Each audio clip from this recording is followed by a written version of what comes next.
I will tell you, there are so many times when if we go into an apartment and something's been broken, something's not working, but they never told us. There's going to be a fine line where not everybody is going to want to sit and talk to you either. And that's okay. But those that can, and if you can be proactive, there's also some other things you can find out about the apartments that only a resident would know. So if you ask them, what's your favorite thing about your apartment? If that's your first question that you ask them, again, I think that that's going to be pretty telling. And we would know. We can take care of that because a lot of times we don't know until it's too late. Meet Donna Schmidt, Chief Operating Officer at Price Brothers, a 102-year-old company built on legacy and innovation. She didn't plan a career in multifamily. She built one, starting from cleaning apartments in college to leading one of the most respected names in the industry. Driven by a love for learning and a belief in people, Donna has dedicated her career to elevating property management into a true profession. In this episode, she shares how leadership, technology, and heart can shape the future of multifamily living. Property management is continuing to evolve. And I think before, especially technology, we were a little behind in some ways. It's really exciting to see it be embraced in the way that it is. What is unique about Price Brothers? How do you guys view your business? Obviously, we're a 102-year-old company, so we have a lot of history and we have established a brand and a reputation, especially as you add in technology and add in change, because of course that's inevitable. You have to make sure, especially with Price Brothers, that you still hold on to the things that make us great. Do you feel like even though the company's so old, you guys are still able to innovate and push the boundaries? And I think that's why we continue to be successful. So property managers lose hours chasing rent, while delinquency and filing costs add up to massive losses. The financial impact? Millions in unpaid rent sold to collections agencies that recover just 20 to 30%, while taking a huge cut. Now, the Kelsey you trust for leasing helps you recover more rent in-house, reducing reliance on agencies and maximizing revenue. With Collections AI, Kelsey automates rent and move-out collections, from the first missed payment to move-out, while ensuring compliance across jurisdictions. Easily train and set up Kelsey on your company's collections process, including CARES and state-regulated workflows. She doesn't just set reminders. Kelsey answers resident questions, tracks promise to pay dates, and follows up persistently to keep payments on track. Need oversight? Corporate teams can monitor collections in real time with Zuma's dashboard, while site teams use the Chrome Assistant to track payments and even respond as Kelsey when needed. Kelsey also evaluates resident risk with AI, providing instant insights to help you make smarter renewal decisions. The impact? Doubles collections velocity, reduces filings, cuts site team workload by 85%. Stop leaving rent revenue on the table. Let Zuma's Collections AI handle the heavy lifting while you focus on what matters. Get started today. When is somebody going to go to like an RV park and record a podcast in a trailer that year? So it'd be like, it's got like a unique experience, I feel like. yeah. And I think everything right now, especially in our industry, is about experience. Yeah. And it has been, I think, for a while. But, you know, again, at the conference earlier, I thought it was really interesting because I think multifamily is coming into just a really different, I don't know if it's called generation or what, but it is very intentional. Like everything is, where before, even some of the people that you've talked to before, I've heard, we kind of fell into our roles and wasn't our intention. It wasn't, it was going to college, it was something kind of on the side until we got to wherever we were going, right? But now I do believe that it continues to increase on how many people are really choosing multifamily and bringing in some of their other experiences, of course, whether it's hospitality or just life experiences, but really making it where it's a professional choice. Now there's degrees and there's different things, that I think that is really, again, elevating multifamily. That is really cool. So you feel like it's because it's being woven into like the education curriculum? There's like there's degrees? I think there's degrees in it. I think that's probably some of it, but I also think that it's more respected. It's a respected profession. And again, I don't think anyone intentionally went, oh, we're not going to respect a property manager. But I think that it's just, again, as we have elevated our presentations and our experience and our involvement in legislation and those kind of things, I think that it really has, as a profession, elevated itself. And when you say experience, what else do you feel like what do you feel like the impact is going to be to the industry now that people are coming in with more understanding rather than falling into it? Like, how do you think it's actually going to change the industry? So I think that now it is, they're going to be more prepared. And I think that they'll look for ownable moments, like what you said earlier. They'll understand, okay, I don't have to do it just like someone else. I can be creative, and I can, with my education, I can really understand it, and I can be a significant part of it. I can contribute almost from day one, right? Where before, I think we just kind of, again, stumbled into it. There will always be mistakes in everything that we do. I mean, I don't think you're going to walk in and be perfect at anything, but I think that you'll have that empowerment in some ways too. And how do you think the roles are actually going to change? Because this is something I've talked a lot about on the podcast, and I'm just really curious. Is we have all this technology that's coming in that's helping automate a lot of things, and ideally, the things that are being automated should allow for on-site positions to have more time to do whatever it is. But how do you think the roles are going to change? Because I feel like we're having all of this technology be injected, and ideally, like you said, we should be figuring out how to create and cultivate more experiences. But how do you see these roles evolving? I mean, I think they are already evolving. So you already see where, I don't want to date myself too much, but 20 years ago, it was a very specific career path. You started out as a leasing agent, you go to assistant manager, then you go to manager, and depending on what size of company you are, you might go into a corporate office. You may end up going to a support service like marketing or something like that. But now I do believe that, again, it's more, let's match up your skill set and see what you're good at. And I think we've already seen that evolvement, but I agree with you. I think it will continue to do that because the sky's the limit, right? I mean, there's not necessarily a set, this is how you have to do it. And as technology increases, I think you have to use your own critical thinking and think, okay, what will this open up? And you also have to be really able to individualize, because every property, every company, every type of situation, as far as buildings, they're all different. And, you lead that. So it depends on what the needs of that community is. Yeah, 100%. This is actually something we talk a lot about, even within our company and building this tech company. And I think a lot of, at least even on our side, a lot of founders fall into the trap, including myself, of modeling off of what other people say or getting advice. I actually really resonate with this because I frame it as context, right? I think it's really important. Every business is different. Every property is different. So you can't just go and apply some general lesson to that situation. You need to really deeply understand the situation. So in the beginning, when we started building the company, one of the things I would do is I would outsource the decision to other people, investors or founders, and that person's smart, they probably know what to do. Let me just do that.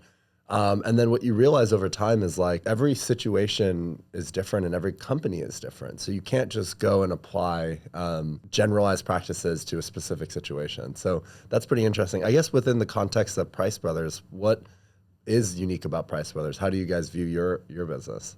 Obviously, we're a 102-year-old company, so we have a lot of history, and we have established a brand and a reputation, especially in the Kansas City metro, which is really exciting. But there's also, as you add in technology and add in change, because of course that's inevitable, you have to make sure, especially with Price Brothers, that you still hold on to the things that make us great. Yeah. And I think that's the, I don't want to call it a burden. It's not a burden, but it's the importance, and it's something that you have to take on in everything that we do, because we have, amazingly enough, we have some residents that, they've had generations of their own that have lived in Wow. Price Brothers communities. So again, that's a real responsibility, and we want to be there and be relevant for today, but we also want to carry on that legacy too, which is really exciting and fun.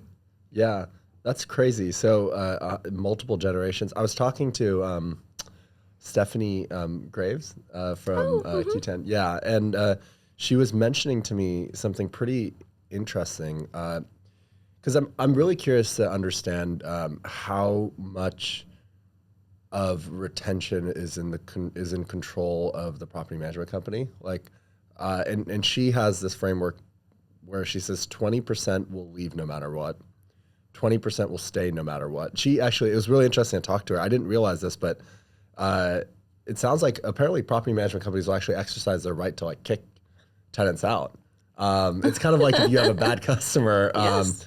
and all your on-site team. We all hope to be in that position of strength that Yeah, you can do that. Yeah, that's what I was like surprised by that. She's like, yeah, like if they're causing a lot of issues, like it's worse off for our team. So like I'm gonna ask them to leave. Well, it's worse off for your teams and your good residents. Yeah, So a and lot of other times, residents. that's the choice, is you have to choose the positive impact for your property. So yes. Yeah. So she was saying, yeah, 20% will stay no matter what, 20% will leave no matter what, and then 60% is in the control. Like you can influence whether they stay or leave. How do you think about that? Well, we've been talking a lot about that, because I know there's a lot of companies that I think retention is probably the most important thing that we do. And it kind of leads into the experience that we talked about earlier. And it's just retention is really important. We have a significant amount of referrals too. So, all that ties in together as well. But I think that Referrals from existing residents. Okay. And there's a referral program? There is. Okay, yeah. And they vary according to the property, but a lot of times that can really influence things too. And I agree with Stephanie in that you do have a lot more control than you think. And I know a lot of people really focus on price, the price of their renewal rate. And I have to admit, I think there's a lot more to it. I'm not saying that you could raise rents like a crazy person, but it is more about the experience.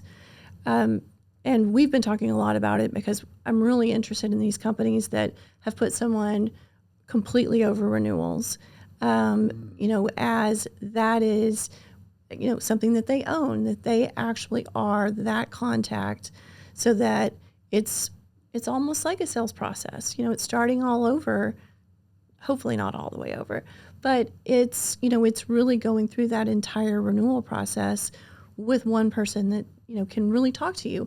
What is it that that would be holding you back from renewing? What's going on in your apartment?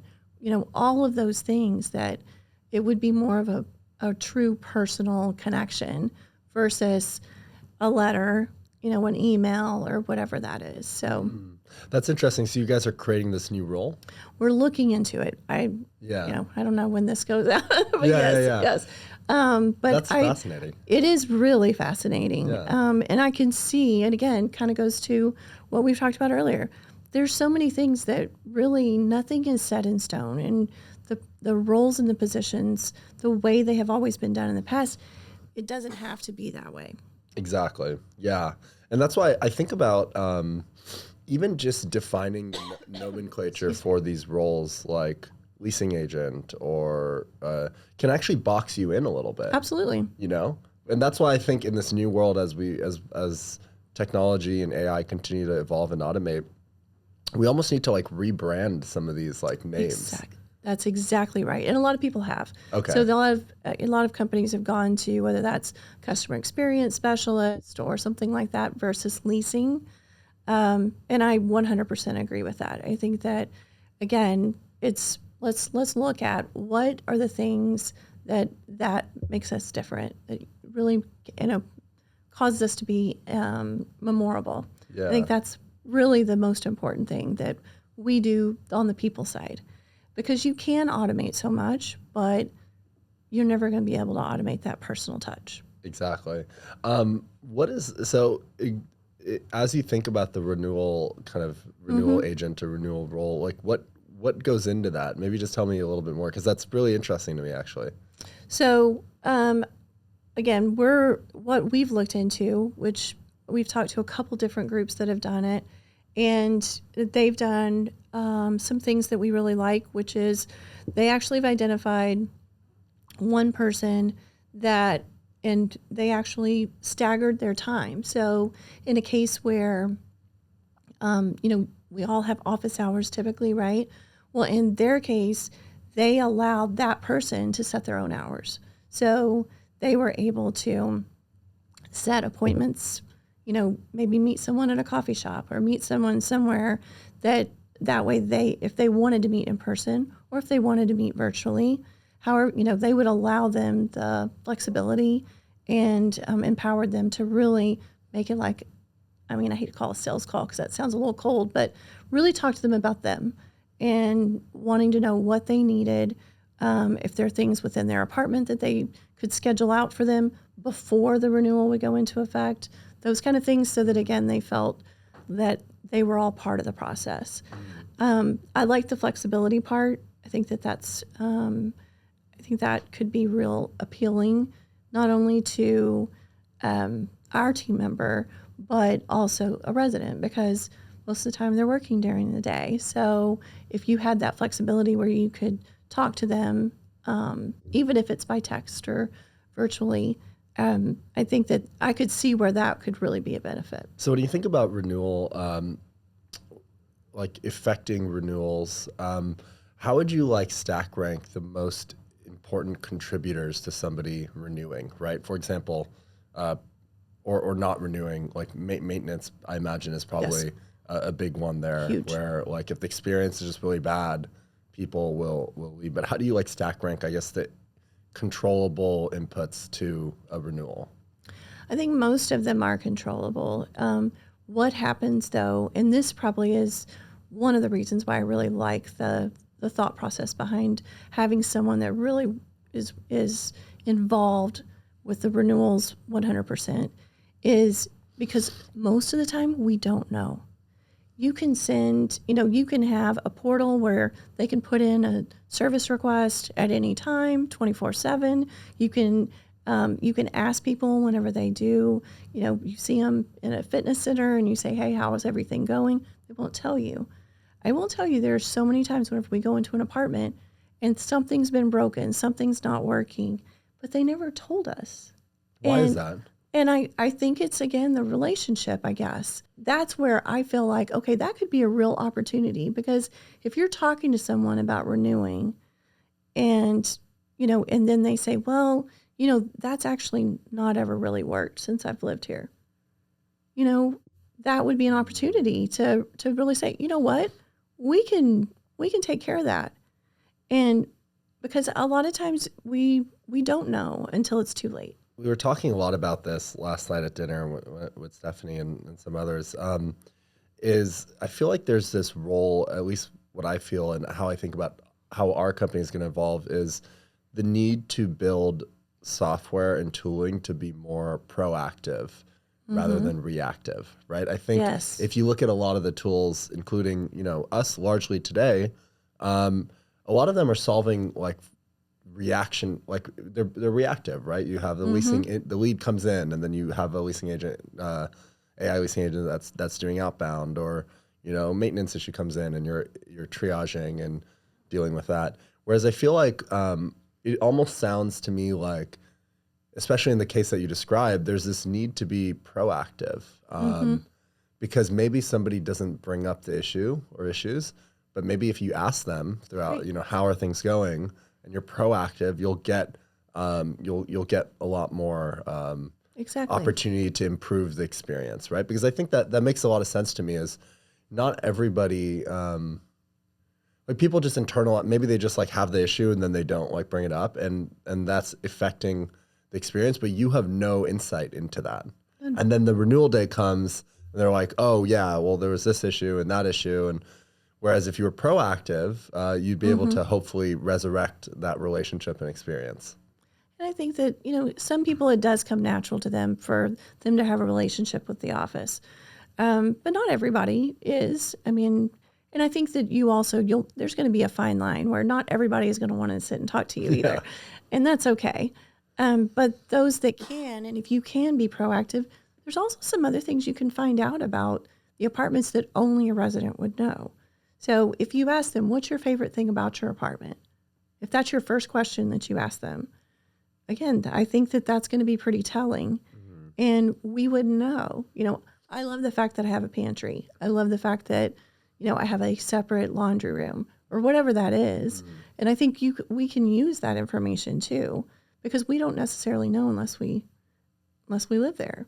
What do you think about the role of community and cultivating community as a retention mechanism for residents, right? Like, because I'm just imagining if I was living in a building, I live in like a 18 unit building in Santa Monica, so it's not a huge building or anything like that. And I imagine that if I was living in one of the bigger buildings, something that would impact my desire to renew, I definitely think maintenance and solving issues quickly and expeditiously is important. But I would say another big thing is like, do I have a community here? Do I have like friends here? Like, oh, cool. I have, Jake and Betty that are 2 floors down from me. I can grab a coffee with them or go to the pool or whatever. That would influence me. Is that something that people think about a lot, is like, how do you use residents or enable community within residents as a way to retain people? So that is actually a new position that we are actually forming right now. And so we have regions, we call them loops. I know it's a little like, I don't know what the loop is, but anyway. So we have groups of properties, and you have the regional manager, and then you also have their maintenance support as well. And what we are forming right now is, the kind of dated term was concierge. So some of our properties, especially the larger ones, had a concierge that would really help with different activities, and then, information whenever somebody moved in, or, different things. So we've had a few of those positions, but what we're looking into now is having true community support and experienced person that's what they do for that entire group of properties. So that'll be supporting the on-site team so that they will have opportunities for different touch points. So if that's, so we have an area downtown in the plaza in Kansas City, and, maybe there's the art fair, and we want to have all of our residents have some kind of event that's tied to the art fair. And, that way they can get on the streetcar, they can go and do different things together. Again, a sense of community and opportunity. And that way they will all feel like, even the smaller properties will feel included and be part of a bigger community. What are you most, like when you look at the landscape of tools that exist today and the problems that you or other companies experience, like what do you feel like is underserved right now, or a problem that you've seen or want solved that you don't feel like there's a lot of tooling that exists for? That's a good question. And it could even be more broad. It doesn't have to be specific, but just like a category, right? I'll give you an example. Something that's come up very frequently is the need to stitch together different tools, because you have all these like logins and all these different softwares. And right now, it doesn't seem that there's a clear tool that helps you make sense of all this data that's sitting in all these silos, right? You have your PMS, you have your CRM, you have all these other point solution tools. But right now, none of it is like really talking to each other, and there's no insight that is being derived from like linking all the tools together. So that's a common theme. Anything that you think outside of that? Definitely agree with that.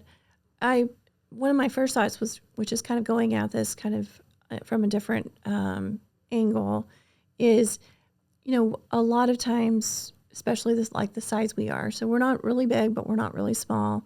So we have right under 12,000 apartment units, and I think that we haven't really we have the opportunity to customize as far as that goes, but you really have to stay in the box of whatever the property management software is. And you kind of, so you have to, it feels like we're limited on being able to customize things to where it's good for our communities versus just, again, taking it right out of the box. So I think that feels like there's a real opportunity for that to take on more individual approach versus, no, that's the way they do it. Yeah, no, I like that. And I think that's where actually like software, at least us as a company, I think most companies will eventually head is if you look at like, more traditional CRMs like Salesforce or HubSpot, you take RealPage, Yardi, et cetera, too.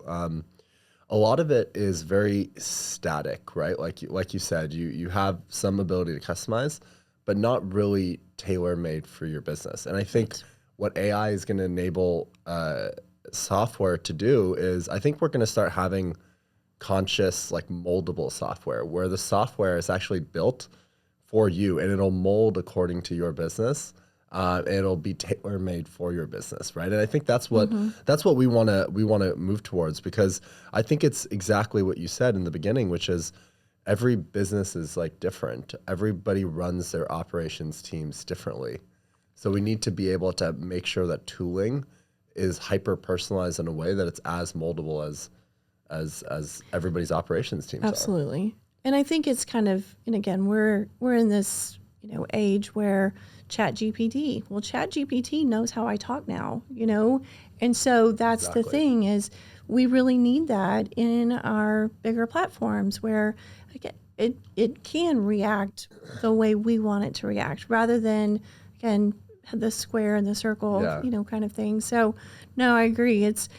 I do see it really evolving into a very intentional and robust response to whether it's issues or whatever it is. Totally. This is really fun for me because I feel like we're really aligned on like, I see it the same way, right? Like I think ChatGPT, even in the last couple months has dramatically changed because there's something in AI called, it's called Model Context Protocol, which is basically what you're saying where ChatGPT now is building memory of who I am, how I think, what I do, what I say, all of that stuff.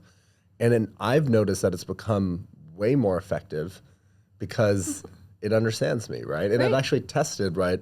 I've done the Enneagram. I don't know if you've done any of the personality tests, but there's the Enneagram and then there's the Myers-Briggs. Myers-Briggs I have, Myers-Briggs, right? So I'm an ENTJ. Okay. And I tested this with ChatGPT, and I was like, based on everything you know about me, what do you think my Myers-Briggs is? And like, it got it exactly. And it's really cool, and it becomes so powerful because the more context it has on me, the more tailor-made the responses and the solutions and the interactions, and it just becomes so much more effective, right? And I think we need to get to a place similarly with property management software where it understands your business, it understands how you run, and then it's tailor-made for your business. So that's where we want to go as a company, and I think most companies will eventually kind of end up there. Yeah. No, I like that a lot, and I do think that kind of even ties back to what we were talking about initially, which is property management is continuing to evolve, and I think before, especially technology, we were a little behind in some ways, but it's really exciting to see it be embraced in the way that it is. And I think it really does say a lot about our creativity within just as an industry, because there's and honestly, it's fun. It makes it really fun. And I think that also adds to where people will intentionally choose to be in our industry because it's not way behind like it used to be. Yeah. How did you even get into the industry? Well, I was in college. I was pre-med, and I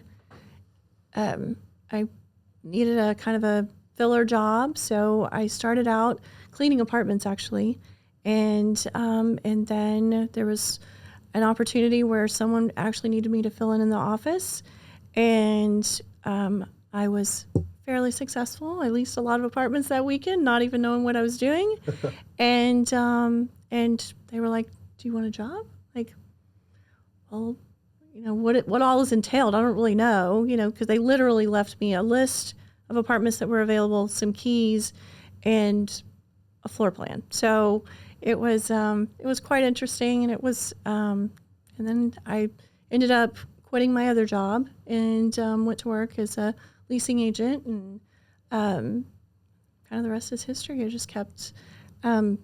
I really love education, so. I was one that actually read the lease, and that's how I learned. You love education in what way? And you're saying I love just learning new things. Okay. And I think that, and I love working with others so that we can all learn together. I learn just as much probably from someone else as I would from reading a book or anything else. It's just seeing the way people do things, and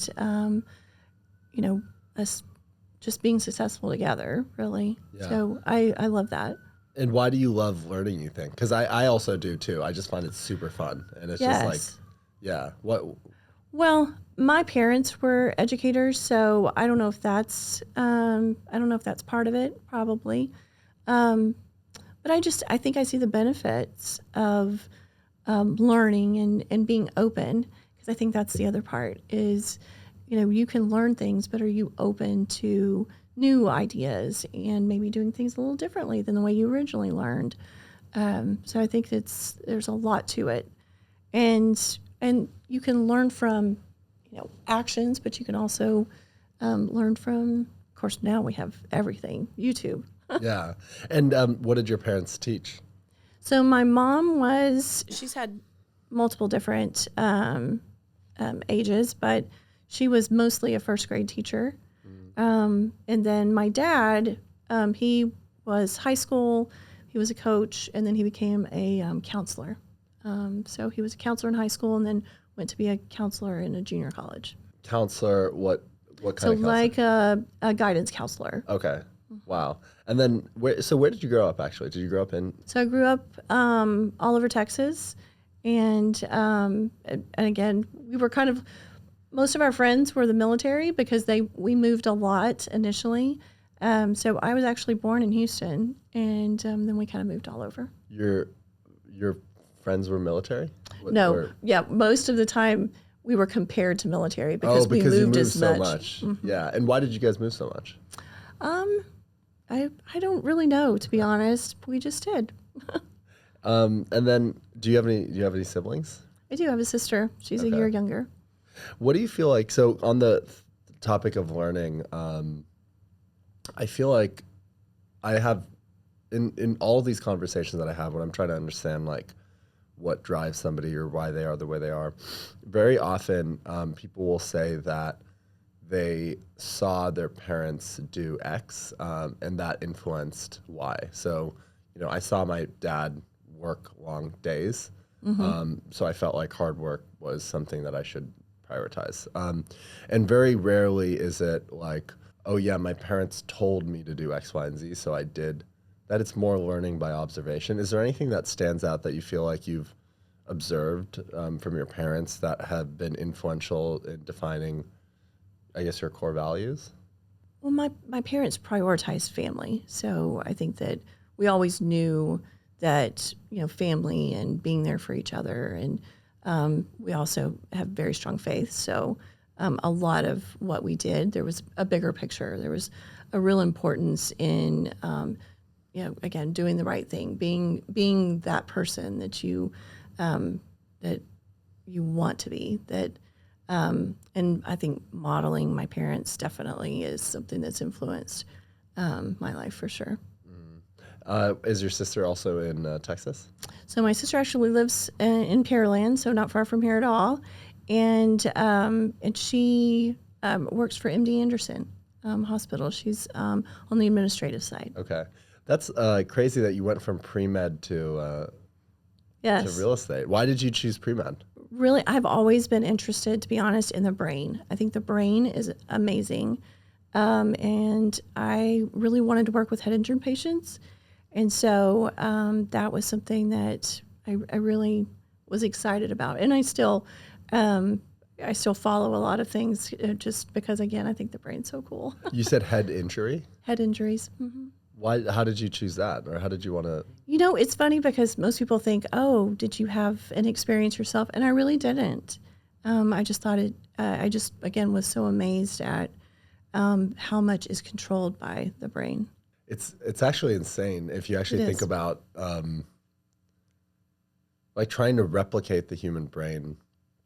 And the crazy, I don't actually know too much about the brain, or I haven't like studied it. But I feel like we still don't know a lot, right? Right. Is that what?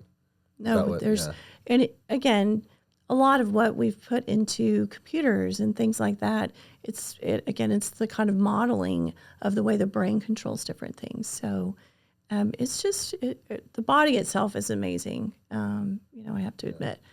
Outside of I guess learning about the brain, what other hobbies or interests do you have? I love baseball. Not playing it, I'm not athletic at all, but we actually, as a family, that's one of the things that we've done is we are one ballpark away from seeing all the Major League Baseball parks. Really? So yeah, that's been super fun. Wow. So we love that. Anything outdoors, anything with my kids. So yeah. How many kids do you have? I have 3. Oh wow! And how old are they? They probably wouldn't want me to say, but yeah. Okay. No, it's 31, 26, and 25. Okay, cool. What values do you feel like you've tried to instill in them growing up? Very similar to what I said about my parents. I think that we're very close as a family, which is important to all of us. And, I think that really being present, I think is another thing. On the learning thing that you mentioned, how are you finding, do you use ChatGPT to learn a lot or no? I'm learning more. So at first I was kind of like everybody else. I just kind of, was putting things in just to see what the output was. But I actually just started trying to create an AI assistant. And so I've tried all different things, which I think is really exciting. Created on ChatGPT? Mm-hmm. How are you doing? Well, I haven't done it. So I actually that's what I'm saying. I'm in the very baby stages. Okay. You know what's really cool is people say a lot of the output is dependent on the prompt, right? The Absolutely. Question. But you know what I've been doing? I didn't realize this was a thing. I I tried it and then I realized it's pretty common, but it's called I don't know, I've just coined it, meta prompting. So I'll actually use ChatGPT to help me write a better prompt for the thing that I want. Does that make sense? Yeah. Yeah. So it's like, because otherwise, if you just try to tell it the output that you want. The thing that I want, and then design a prompt that will give me that. It'll like create a really robust prompt, and then I'll take that prompt and then I'll submit it. I like that. It's really cool. Yeah. And then another big thing that I've been doing, I'm like trying to get my general take is that I feel like people are underestimating how powerful ChatGPT is. Even people that are somewhat technologically sophisticated. Like I really don't think people are using it enough. And I'm in that camp, and I'm trying to get really good at it because I feel like the more it's just also changing so quickly, right?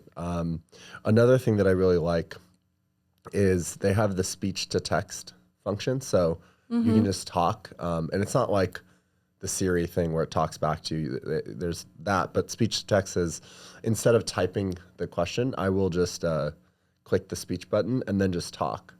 And it will then translate that into to text, and then you can submit that. But what's really cool about that is, like, for example, I just did an interview with somebody, and we're working with a recruiter, so I wanted to give them feedback on the candidate. So I literally just clicked the button and I just talked about the whole experience, the strengths, the weaknesses, And then I was like, formulate that into a Slack message. And then it immediately just like took all the strengths and the weaknesses. And it's so much more powerful than having to like write that whole thing out. I can just like talk for 3 minutes and It's amazing. do it. Yeah, there's also really crazy prompts where you can ask ChatGPT to tell you things that you don't even know about yourself. Yeah. Have you done any of those prompts? No, but one of my friends, she was telling me, she's like, I actually ask, questions about personal things. I'm like, oh my goodness, I don't know if I could do that. Really? Why? I don't know, because I feel like it's going out into somewhere, and I don't know. I don't really have much of a personal life anyway, so it's not like I have anything crazy. But she's asking it for advice and all kinds of things. When you said you don't have much of a personal life, do you work quite a bit? I work a lot, but when I say I don't have much of I have a great personal life, but I don't have drama filled. I guess I'll put it that way. Okay.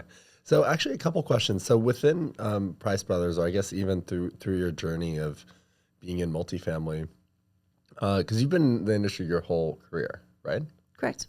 Are there any people that stand out that have had a big impact on you? And I have a lot, actually. And that's one of the great things about coming to something like TAA, because I've seen a lot of people that I haven't seen in a long time. And so there's, again, we all, have really grown up together in a lot of ways. And so, yes, I've got quite a few. What are the challenges of working at a company? I didn't realize Price Brothers was 101 years old. That's 102, actually. 102. That's crazy. That's. Do you feel like even though the company's so old, you guys are still able to innovate and push the boundaries? And I think that's why we continue to be successful. So our current president is third generation Price family, and that is something that he prioritizes is technology and innovation and making sure that we're relevant. And again, when you ask him why, it's because this is it's his family's legacy, and he's preparing for that next generation. What was the leap like from going from a regional to a COO? From like a regional VP? Yeah, because that was so prior to Price Brothers.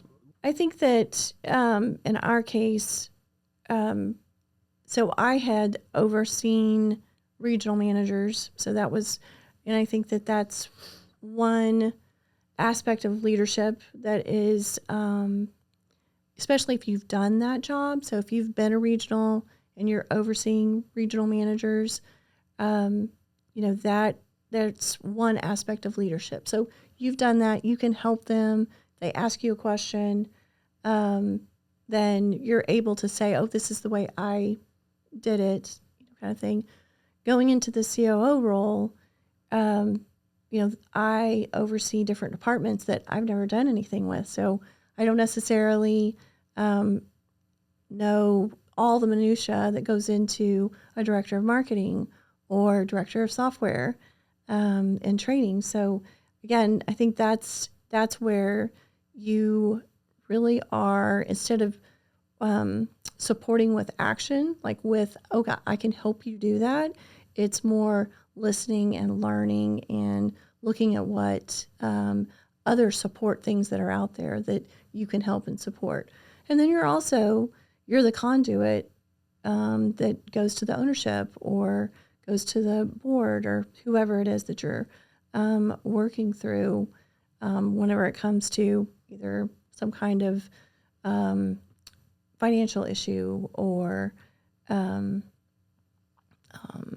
budget issues or whatever that is. Donna, this has been really fun. Oh, yeah. Thank you. Yeah, thanks for doing this. I know you're busy with TAA and in the middle of the conference, and I appreciate you doing this. This was like really cool to hear how you think about technology and AI and how the roles need to be redefined. I feel like there was a lot of commonality in the way I think about the industry and how things are going to evolve. So thank you for this was making the time. great. Thank you. Appreciate you inviting me. Thank you.